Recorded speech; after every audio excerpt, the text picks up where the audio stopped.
And we actually have people live. Sorry? We We are have live. live Oh, yes. guests today. Yeah. Okay. So, Dr. Iyer, why are we talking about statins? You know, when you asked me for a title to present, and that just came right off my lips, I was like, to statin or not to statin? Is that the question? And you know, that part, is that the question, I think is the most important to my patient base. Because the people that see me for functional and regenerative medicine or advanced longevity tend to be more natural health inclined, tend to be that person who inherently wants to not pollute their body with toxins and chemicals. They eat healthy, they live a certain type of lifestyle. And when it comes to their health, they would prefer to avoid medication. What I have found, though, is that my patients will be much more open to taking a blood pressure pill even though it's a pill and they're here because they don't want pills. They will take a blood pressure pill long before they would ever consider or imagine taking a statin. And it seems that there are just two groups of patients where they know and are aware that everybody should be on a statin, which is what the cardiologists say, and they just believe what doctors write, and they will take a pill to lower cholesterol because they believe cholesterol's the worst thing on the planet, and they're going to get a heart attack. You and I know that's not quite true.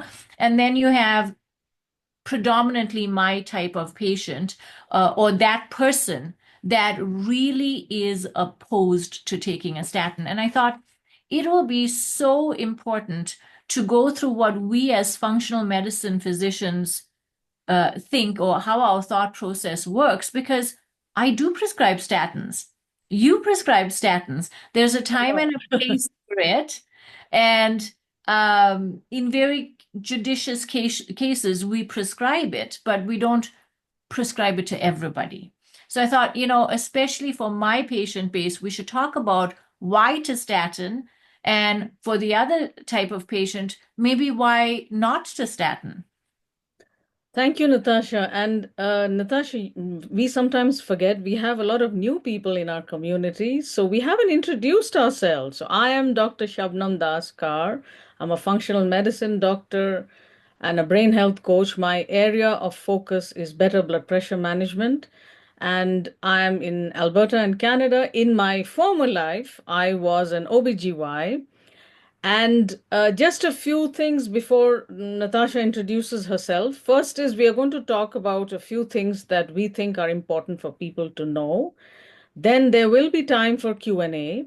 And though you may, I know there are men in our audience and you may feel that we talk more about women because as you can see, I'm wearing this. This is, Heart Disease, Women and Heart Disease Canada. February is the month for that.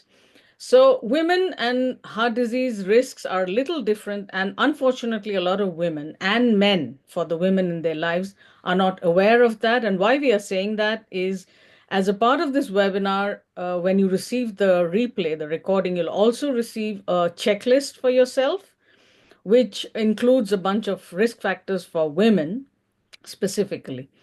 And so, Natasha, maybe just want to introduce yourself, and then I'll explain how you have described your patients, and I'll describe my patients after that.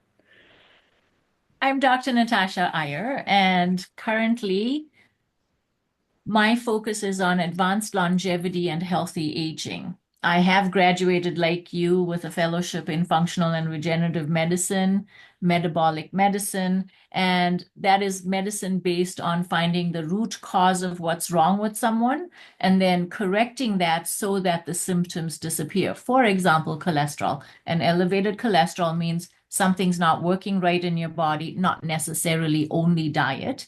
And we find that cause, we fix it, and then the cholesterol normalizes and your heart disease risk lowers when we do what we do without pills as our first option, without a prescription as our first option. And I started out with my focus being on bioidentical hormone replacement therapy, and that's what I'm most widely known for. In fact, I still specialize in that. It is still my passion and focus because hormones are truly the missing piece in any healthy aging and longevity program. If you don't balance hormones, you're not going to have the full result that you're looking for.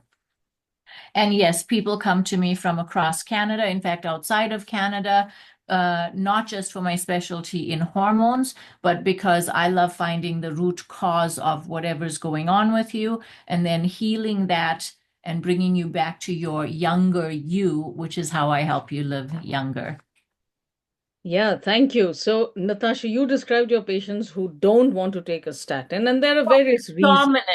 Predominant. Predominantly, yeah. So my patients are because I'm not, my patients are mostly from India, few outside India as well, but I am not their primary doctor. So many of them come with already a statin prescription. And then they'll ask, doctor, what is your opinion on statins? I said, I don't have an opinion. I look into the data. I'm not a researcher. So I look at what the data is showing. And I know many people have this apprehension that statins are bad. And you and I, Natasha, we've always talked, we are trained in medicine. So our approach is always a combination of both, which works best for you. Now, the challenge I have usually is people think that, cholesterol is the only risk factor for heart disease and stroke. That is what really bothers me. And once they are on a statin and hopefully their cholesterol levels, and again, on cholesterol levels, we'll have a different webinar. Which cholesterol are they looking at?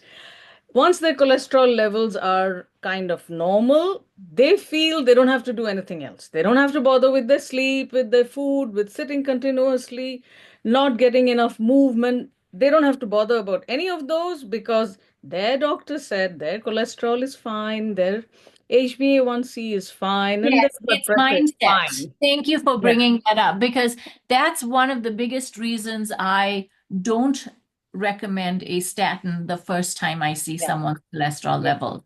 I'm usually encouraging them. And remember that in my longevity and healthy aging practice, it's different from a traditional family practice or medical practice where patients aren't initiated in the type of diet and lifestyle we recommend. But that's exactly right that people, once they take a pill for it, they often will think that I don't have to do anything else to improve my risk. In fact, I'm surprised at when I work in the emergency department, and I'm still part of a traditional medical model as well as a very atypical private practice where we're doing, you know, off the grid type of medicine, which is actually cutting edge medicine, but we're looked at as outliers in that word.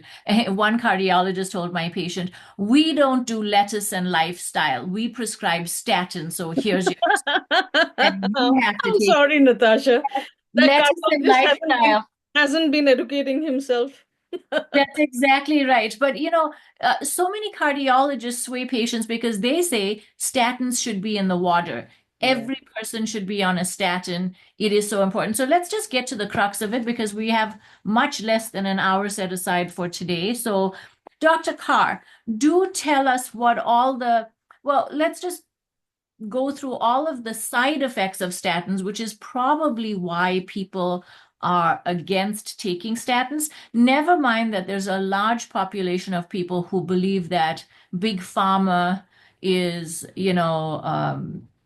bad and they're, Out, only out to out to make make money money. and all of that. And up to a point, it's kind of true, when you look at, for example, how some companies that are involved in all the foods that make you sick also own the drug company that treats the sickness that you get from food. And you can trace all of that back and look at it. So I'm not saying these people have lost their marbles. And some people are very skeptical about big pharma, but outside of that extreme, there are a lot of people who just know that there are side effects to statins that they don't want. So you and I can go back and forth with some of the things that we know are distinctly side effects of statins. Where would you like to start? So, Natasha, I'd like you to start with that because you see a lot more patients on statins, or those who come and tell you why they don't always want to be on one. One of the commonest ones is, of course, muscle pains and aches. And what else would you like people to be aware of? I don't know that people relate fatigue to it, but I see that. Mhm. And I want to go into a little bit of detail on cholesterol, right? Because everybody thinks cholesterol is only related to a heart attack. But cholesterol is a very important molecule. Every cell in your body, in your brain, from your head to your toes, every cell has cholesterol as a component. So if you had no cholesterol, you would die, Yeah. right? Life is not sustainable without cholesterol. So if cholesterol is essential for life, is it necessary to always want it as low as possible? No. Second thing, other than cholesterol being necessary for life, cholesterol is very important for, sorry, my phone, I turned the thing off, but I hope you can't hear that. Mhm. Um, so cholesterol is the parent molecule of cortisol. And cortisol is your life-sustaining hormone that helps you cope with stress. So the lower cholesterol you have, the less you're going to make cortisol.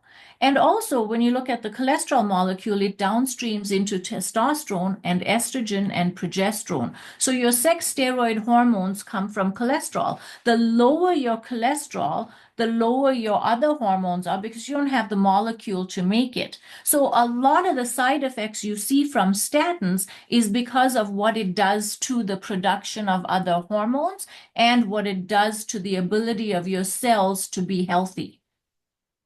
Mhm. So, fatigue, mood issues, low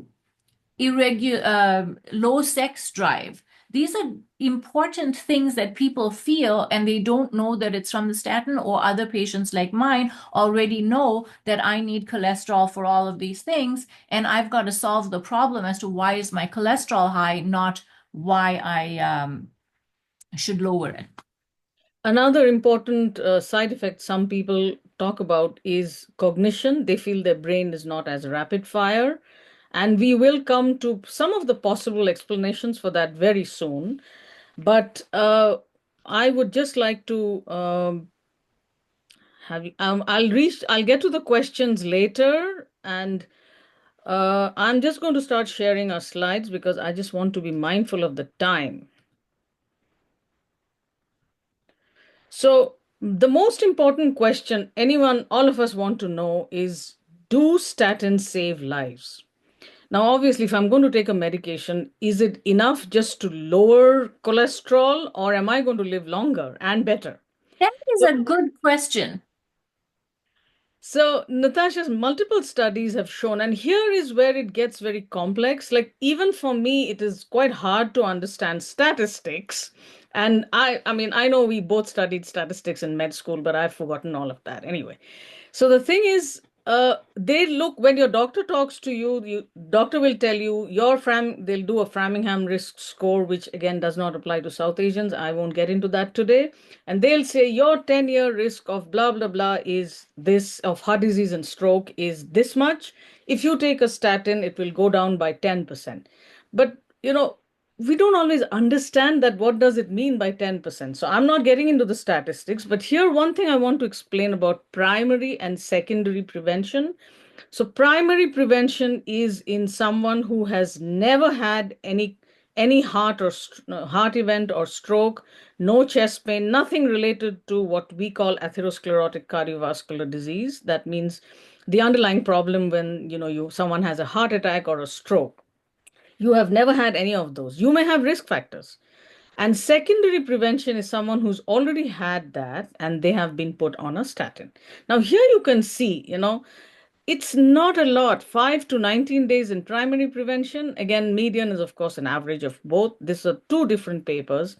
Another one, death was postponed by so let us agree, 5 more days of life. So, Natasha, this is a question which, we like to discuss with patients rather than being prescriptive and saying, your LDL is high and you need to be on a statin for life. So, I'm going to stop sharing the screen, Natasha. I know you have these conversations with your patients, and what do they tell Different you? conversations. It depends on if I'm in my healthy aging and longevity practice, or if it depends on whether I'm in a traditional medical model. Because when I'm in a traditional medical model, I don't have a choice but to follow what my peers do and say, right? Here, we are in a private practice. We have a different level of education. We're spending half an hour, 45 minutes, an hour with our patients, we can have these types of discussions. And patients come to us for a very different reason. They come to us because they're very highly educated. They particularly don't want a lot of drugs and they want health, as opposed to most people in a traditional medical model, uninformed and used to just being prescribed things by their doctors, and that's what they do. They'll come to you after with the side effects or the problems or whatever. But again, I'm supposed to be like the cardiologist and say, we don't do lettuce and lifestyle, here's your prescription. So, it's unfortunate that I have two different hats that I wear. And so, in this practice, yes, a 5-day increase in lifespan is not attractive to people when you think of all of the effects, or shall we say, the side effects of lowering cholesterol. So, in the first place, in functional medicine, Dr. Carr, when people have a high cholesterol, the first thing we look for is chronic infections, low-grade infections. We call them biotoxin exposure. And that's a whole category on its own. We look at toxins, so we know that heavy metals and environmental pollutants elevate cholesterol levels. We know also that micronutrient deficiencies affect cholesterol levels. We know that how your liver is functioning affects cholesterol levels because you can eat no cholesterol, period, at all. Like even if you do when I did a 3-day water fast, I didn't eat any cholesterol at all. But if you tested me, I would have cholesterol in my blood. That proves that your liver makes cholesterol. Why? Because it's such an important molecule. And it's not necessarily diet regulated. It's affected by diet, yes, but it's not your diet alone that causes high cholesterol. And then, of course, there's that whole category of familial hypercholesterolemia, which is a different thing. So that is very important to highlight, because cholesterol is not, and again, another important factor which is very common is hypothyroidism that can raise cholesterol level. Yes, and lowering estrogen as you get Yeah. into the menopause, low Yeah. estrogen affects your cholesterol level. So that's why I say bioidentical hormone replacement therapy is key to healthy aging and longevity. Because without cholesterol, how do you live? Without hormones, And how do you live? And when we talk Well, about food and cholesterol, actually, most people think of, saturated fat and cholesterol. Food has a huge impact on cholesterol, but it is not saturated fat. That is for another conversation. So, because I just want to make sure we get to all the information that we said we are going to share. The next is, so, what about women and statins? This was a big shock to me. I thought, okay, we've been, kind of towing the party line, so to say. Any woman who has, high LDL should be put on a statin. Believe it or not, there is no data showing that. Now, I'm not saying it's not beneficial. The thing is, what I'm saying is we don't know yet. And these are, in fact, I know there are a lot of people in our audience who are knowledgeable enough to go and read, these literature. You can see the names, the references here. I have actually quoted from the papers. So there is, it remains elusive is a very nice way of putting it, whether statins are really going to help women. And all-cause mortality is also not influenced by statin therapy in women in primary or secondary prevention. Now, here is where, when functional medicine doctors like Dr. Iyer and I look at any patient and we make some recommendations, whether it is a prescription medication, supplement, or a lifestyle change. What are the things we look at? Number one is it potentially beneficial? Of course, it has to be potentially beneficial. The second thing is it potentially harmful? And the third thing is, if it doesn't benefit, is it neutral? Now, it's different things for different. So, statins in women are not so neutral if they are not helping, because they raise the risk of diabetes, type 2 diabetes, a lot. And diabetes is a much bigger risk factor for women than all the wonderful cholesterol your doctor is trying to get and to. so imagine taking a pill to lower Yeah. cholesterol, getting diabetes from it, and then dying from that because, diabetes affects your brain, your heart, and everything. Yeah. Uh, Insulin resistance and diabetes accelerate atherosclerotic CVD. ASCVD is the common term nowadays when you're reading in longevity fields, right? So this is a really important point that women are not small men, as you always say, Yes. and that women, and at that same time, you brought up that women present differently with heart disease, which we've covered in webinars before, but I think it's very important, ladies in the audience with us today, please remember that how heart disease presents in women is very different from men. You could have a heart attack even and have no clue that you're having a heart attack with any other type of symptom. So we will also link you to our past webinars and videos that we've done on heart disease when Dr. Carr sends out this video to everybody, especially even the ones that are not here who don't know that I'm saying this. But I like this slide. I think that people are overprescribed statins. I do like that it lowers inflammation. There's a subset of patients I deal with where no matter what I look at, I cannot figure out why they have inflammation. And sometimes it's nervous system and stress and the things that we have no control over. So the anti-inflammatory effects, or not, the lowering of the HSCRP, am I saying things that make sense to everybody? Can you say that in a more So understandable HSCRP way? is a blood test we do to look for inflammation. If it is chronically elevated, if it is elevated long term, that means you have chronic inflammation. And chronic inflammation is like a slowly burning, fire, which is every disease you can think about, whether it is dementia, stroke, heart disease, mood issues, gut issues. Everything is related to high levels of chronic inflammation. So we want to get your hsCRP low, and that is one of the things statin do. But Natasha, interestingly, I'm not showing that slide today.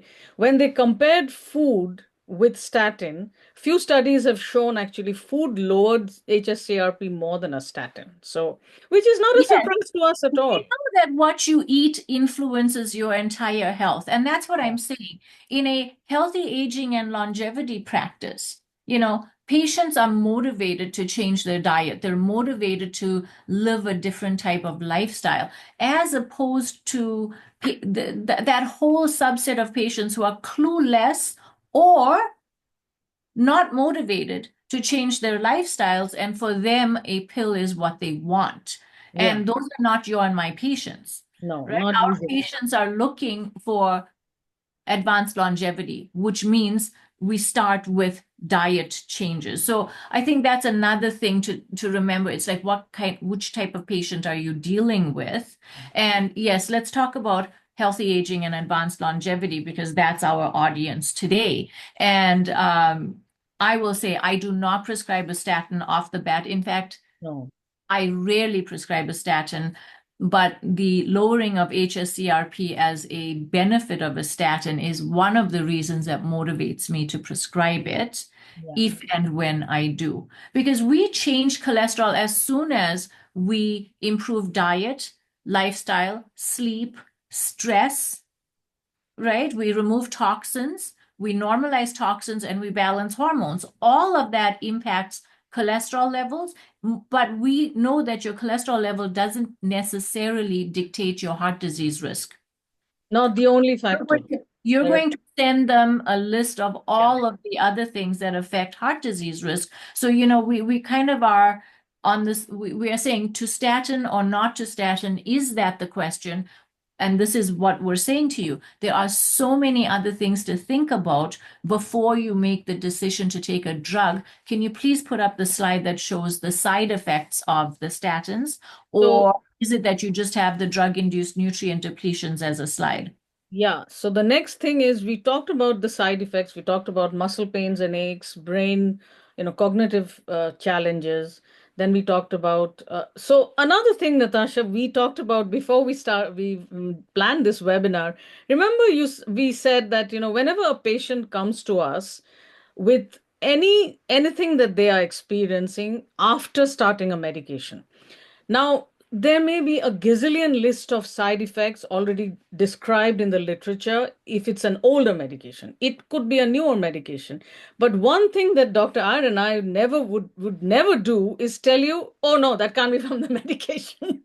I know. That's I exactly right. Because I always say to the patient, you live in your body. Yeah, I live exactly. in your body, so I can't tell you what's going on in it. If you tell me that, it has to be true.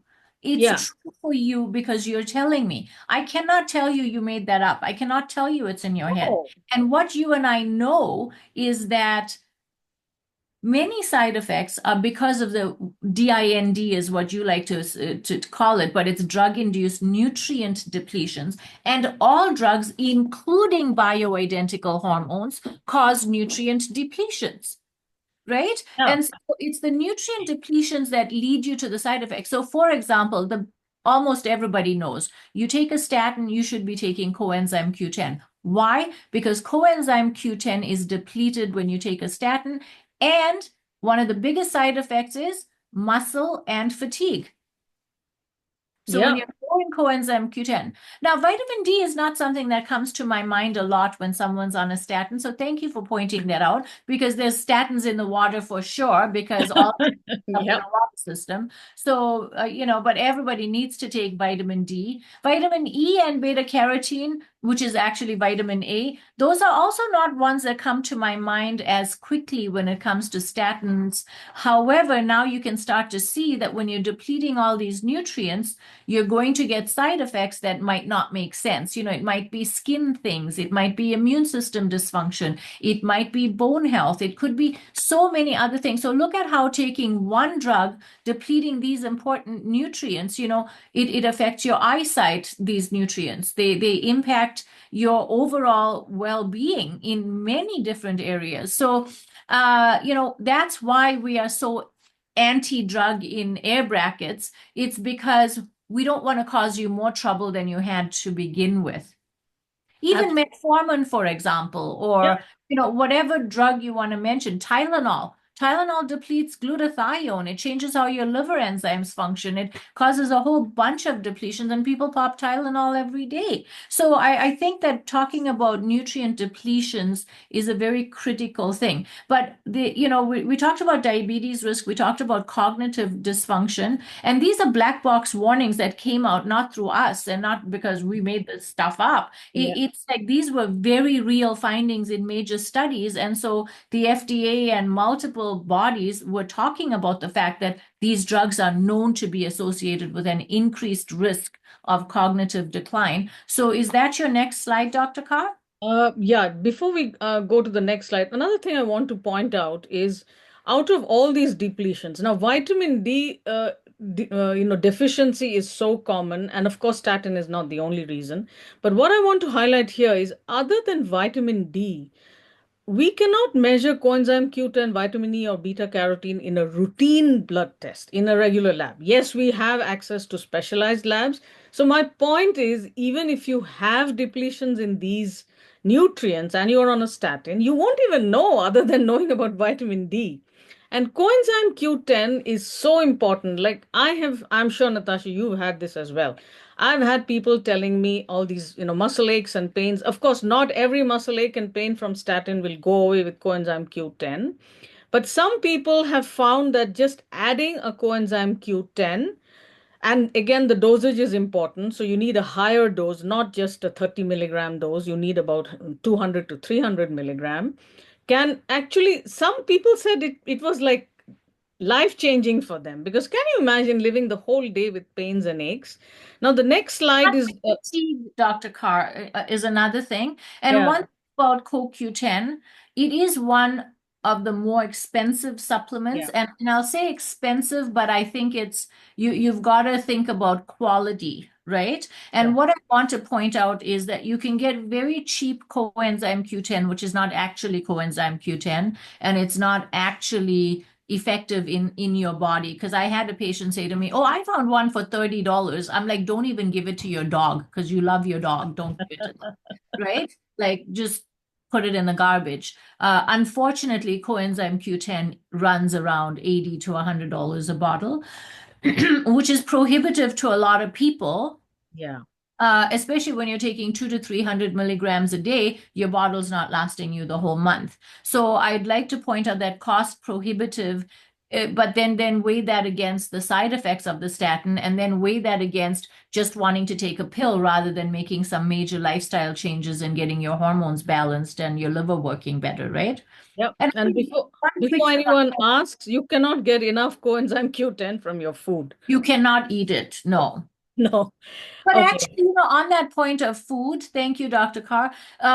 I think a lot of people think they can get their vitamins from food, and it's really important that we point out that you absolutely cannot get all of your vitamins from food. Because I No. had a patient ask me, so what foods can I eat for magnesium? And I wanted to laugh, and I wanted to, inside my head go, well, that's ridiculous. But, fortunately, my inside voice stayed inside my head this time. And so I said, okay, well, let's just Google it. And we looked, and she'd have to eat 3 cups of, I don't know, black beans or And quinoa, every and day, 4 cups Natasha, and every day. whatever every day. And then she goes, oh no, I can't do that. I'm like, yeah, I thought so. So how about you just take a pill every evening? I'm going to rush through now because we'll run out of time. We have quite a few questions. This slide is very important because we know we've talked about the effect of statins on brain. So there are some statin medications which are fat loving, and we know that we all of us have fat heads. Our brains have a lot of fat, and that's necessary. And the other kind of statins are water loving statins. So the point is, when you have a conversation with your doctor, if you are on an atorvastatin and you find that you are having a bunch of symptoms, should you consider asking your doctor to switch to one that is a water loving? So, water loving is not going to affect the brain as much. And Natasha, when I was reading up on some of this literature, I was so shocked because sometimes I forget what the traditional thinking is.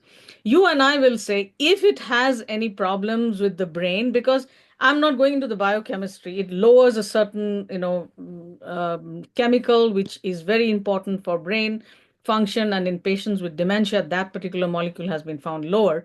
I was so shocked to read, what the recommendation after, people found this in patients with MCI. So this is mild cognitive impairment, and a lot of people with MCI will progress to dementia down the line. We should not prescribe the fat loving ones. I'm thinking, what about the rest of the people? Isn't their brain important? Exactly. Do you know, it's very interesting because in my whole history of functional medicine, I've never prescribed a single lipophilic statin. Yeah. And and so when I started functional medicine and understood all these things, because just remember, when we were traditional medical doctors, we didn't have this way of thinking. No, We never no. questioned things. We did what everybody else was doing, and we wrote the same prescriptions as everybody else without ever once thinking about long term, because we Yeah. weren't we were trained to write drugs and prescriptions. I But when know. we Long started term, functional Natasha, we medicine, won't have time to talk about that yeah, today but because rosuvastatin is the only one I prescribe. It's just like a natural thing I do because I've always been aware that you should stick with the hydrophilic. So that's nice to see the slide. So thanks. Okay, let's just end here now because we've yes, completely run out of time. we In have a lot of summary, though, questions. it's all of the side effects of statins, I think, that turn people off statins. But we did not say when should you consider a statin, or is it, as director of medical education for Live Younger, do you think a statin is ever necessary, or do you think people should stay off of it, or are we just presenting data and saying make up your own mind? Yeah, you and I are not providing medical advice in this webinar. So it has to be a conversation one-on-one with your doctor. Hopefully, your doctor knows enough. And before that, I'll just address some of the questions. And I know, Natasha, you have to leave because you have something else. So, have you experienced side effects with statins and insomnia? Like we already talked about it. It's your brain. Yeah, any side effect if you see that it has started after your medication. But sometimes if a statin has been given to you and you are in the perimenopause, menopausal status, menopause causes insomnia too. So it could be coincidental, but no harm in talking to your doctor and stopping your medication for a few days and see if it makes a difference. Then, You know what, Dr. Carr, I'm sorry. I'm just going to take over here for a few minutes. hmm, So, Today's topic is to statin or not to statin. And what we're finding are 1,000 questions here on everything other than to statin or not to statin. So I'm going to recommend the following. Book a consultation with Dr. Carr to go through all of these questions because Dr. Carr can spend an hour answering all these things that I see here. There's questions on diet, there's questions on books, there's questions on, cholesterol and the brain, and then there's like a whole ton of other things that, are just really outside of the scope of what we set this topic to be. I will answer the one question that HSCRP is different from CRP because HS stands for high sensitivity, and in regular medicine,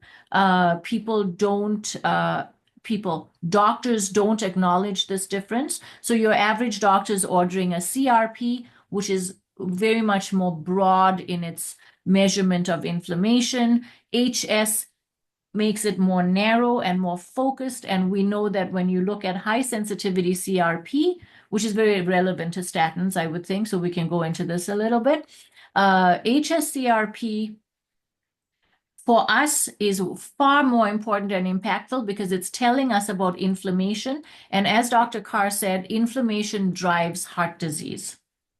Okay. One of the other questions about side effects of statins, if you read that list that comes up on side effects, it could be anything. And that's what makes me laugh about all the drug packaging inserts, right? I mean, it has everything from, I'm going to say hair loss, but not really, but like vomiting, diarrhea, nausea, headaches, this pain, that pain, and death as well, like whatever. But all of your side effects that are coming from statins are most likely due to the nutrient depletions. And then also the impact, as Dr. Carr said, it crosses the blood-brain barrier. So a lot of your symptoms can be from that. Most upvotes open. Okay. And LDL alone, well, LDL, we've already, I think, answered that. yes. And the other thing is, like I said, for many of your other questions, I'm going to so what we'll do is we're going to send you a recording of this because we're wrapping up now. We're going to send you a recording of the webinar. We're going to send you your risk factors. And Dr. Carr, you have that beautiful sheet of pointing everything out. I'm going to say to you that if you have these many questions to do with cholesterol and heart disease, Dr. Carr's expertise is in brain health, which directly translates into heart health. So, a lot of people, when she says I'm a brain health coach, she's actually a heart health coach as well. In that, whatever happens in your heart is happening in your brain, and whatever's happening in your brain is happening in your heart. So if you have heart disease, you already have blood vessel disease in your brain. If you have brain issues, we know there's something going on in your heart. And everything that we teach you to do for your heart impacts your brain. And in the reverse way, everything she teaches you to do for your brain helps you with your heart. So for so many of you, you are so interested in all of these things, but we can't give you medical advice like that you're asking for in these questions. So that's why I kind of stopped Dr. Carr right there and said, you'd rather book a consultation with her and get you your answers about LDL and about diet and about chicken and fish and all of these things. Because remember, we could talk to you for hours and hours on diet. Like, there's people asking about their medications on these questions. You're asking about side effects and you're asking about, like, these are all things that require medical advice, and we cannot give you medical advice on a webinar. So Dr. Carr is very open. She works online. She will happily consult with you about your situation, your heart health. And remember that once you consult with either of us, you have access to a whole bunch of advanced testing. So things that your family doctor and cardiologist are not doing that we do to predict your actual risk, and there's things like lipoproteins, and there's things like lipid particles, and there's all of these things determine, is your cholesterol going to give you the heart attack or not? Because we have a lot of 80-year-olds in our longevity practice with high cholesterol that have not had a heart attack. And then, in the ER, I see people, and we know the statistic, more than half the people who have heart attacks have normal cholesterol. So obviously, there's a whole host of things we could talk to you about, teach you about, but it's got to be on a one-on-one consultation. So how you get to us is, and I'm just going to give you the liveyounger.ca website because that's the easiest thing to remember. It's www.liveyounger.ca. Hop on there and send a note. It'll come to us saying, I want to book a consultation with Dr. Carr, and then we will send you the information because it will take us a couple of days to get you everything else that you want and for you to read all the paperwork Dr. Carr is going to send you. You're going to fill in your risk factors, and then when you book with her, you're going to get this lovely idea and picture of your true health. Because just remember, the world, your heart disease risk doesn't revolve around your cholesterol numbers. It revolves around many, many things. And your questions are absolutely brilliant. There are some, oh, and Daryl, thank you, the great cholesterol myth. I actually think everyone should read that book. Thank you for pointing that one out. And so on that note, we thank you for your participation. This is the first time we've had this many people come on a webinar. It's the first time we've had On a this. weekday, Natasha. Thank you Yes, so in the much, everybody. morning, and we've had the highest number of registrations we've ever had. So obviously, this is a very, very hot topic, and we're very grateful for your participation, your attention, and we hope to see you on another webinar soon. We will keep you, from this one, I think we can't not do regular webinars. I think Yeah. just have to like look at all these questions and we can pick some of these topics and focus on them as general teaching. Um, but yeah, um, last thing is if you're on a statin, please invest in some good quality coenzyme Q10, preferably ubiquinol, which is converted into the actual form. That is kind of medical advice, but it's about a vitamin, so I'm just telling you that. And yes, you are allowed to ask your doctor questions. You are allowed to take charge of your own health. You are allowed to not take a drug if you think it's hurting you more than helping you. But those are all your choices, but if you choose to not, then you should choose to do something else as well, Yeah. right? So we're always here to help you with our consultations, our programs. I offer a comprehensive wellness program, which is, multiple visits where we're fully assessing you for longevity and healthy aging in tandem with all your advanced risk markers. Dr. Carr does the same thing, and she does specialized consultations based on your brain health or your heart health. So just pop us a note, liveyounger.ca, book in your consult, and we'll be happy to help you. Thank you all so much. Thank you, everybody. So, just a few last things. You're going to receive a recording probably tomorrow, because I will upload it and I'll get the timestamps and everything. And you'll also receive a link to sign up for my weekly email. I know many of you are already on that. You receive my emails and Dr. Iyer's emails as well. And thank you very much. It's lovely having you here, and your questions were great. And yes, we will create a series of webinars, I think, on heart disease. Thank you. Bye now. Bye.